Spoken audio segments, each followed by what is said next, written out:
Hi viewers, this is Banu. పిల్లలు, మీకు తెలుగులో నీతి కథలు చెప్తూ ఉన్నాను. అందులో నీతిని తెలుసుకొని మీ జీవితంలో ఉపయోగించుకుంటారని ఆశిస్తూ లోబి దాచినటువంటి ధనము అనేటువంటి ఒక చిన్న కథని మీకు చెప్పబోతున్నాను అనమాట. ఒక ఊర్లో ధనవంతుడైనటువంటి ఒక లోబి ఉండేటువంటి వాడు, అంటే పిసినారి వాడు. ఎంతో సంపద ఉన్న అతను డబ్బు దాచడం కోసం చాలా బీదవాడిలా జీవించేటువంటి వాడు అనమాట. పెళ్లి చేసుకుంటే భార్య పిల్లల్ని పోషించాలన్న భయంతోనే పెళ్లి చేసుకోవడం కూడా మానేసి ఒంటరిగా ఉండేటువంటి వాడు అనమాట ఈ యొక్క పిసినారి వ్యక్తి.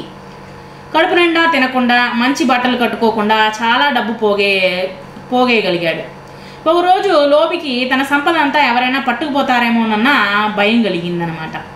సంపదను ఎలా రక్షించుకోవాలా అని ఆలోచించాడు ఈ యొక్క పిసినారి వ్యక్తి. చివరకు అతనికి ఒక ఆలోచన తట్టింది. తన దగ్గర ఉన్నటువంటి డబ్బుని బంగారం రూపంలోకి మార్చేసుకున్నాడు ఈ యొక్క వ్యక్తి.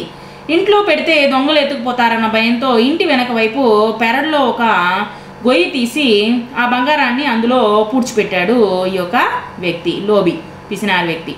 ప్రతిరోజు ఎవరు లేని సమయం చూసి ఆ యొక్క లోబి మట్టిని తొలగించి ఆ బంగారాన్ని కనులారా చూసుకొని తిరిగి గొయ్యిలో పూడ్చిపెట్టేటువంటి వాడు. ఇలా కొంతకాలం గడిచింది. లోబి ఇంటికి వరుసకు మేనల్లుడైన ఒక యువకుడు వచ్చాడనమాట. ఒక రాత్రి అతను లోబి రహస్యంగా దాచిన బంగారం చూశాడు. ఇంట్లో లోబి లేని సమయం చూసి మూడో గంటకి తెలియకుండా గొయ్యి తవ్వి ఆ యొక్క బంగారాన్ని తీసుకుని పారిపోయాడనమాట. జరిగింది తెలిసి లోబి లబోదిబమని బాదుకున్నాడనమాట. లోబి ఏడుపు విని పొరుగునే ఉన్న రామచంద్రం పరిగెత్తుకొని వచ్చి ఏం జరిగింది, ఎందుకు ఏడుస్తున్నావు అని అడిగాడనమాట. లోబి జరిగిందంతా చెప్పాడు. అప్పుడు రామచంద్రం నవ్వి, ఏడవకు, నేను చెప్పినట్టు చేసే నీ దుఃఖం పోతుంది. నీ దృష్టిలో సంపద అంటే కేవలము దాచిపెట్టుకోవడానికి మాత్రమే పనికి వచ్చేది. ఒక పెద్ద రాయి తీసుకుని బంగారం దాచిన చోటే దాన్ని దాచు. ప్రతిరోజు రాయిని చూసుకో. నీకెలాగూ ఆ బంగారాన్ని ఖర్చు చేసే ఉద్దేశం లేదు కాబట్టి అది బంగారమైనా రాయి అయినా ఒకటే కదా అని చెప్పేసి సలహా ఇచ్చి వెళ్ళిపోయాడనమాట.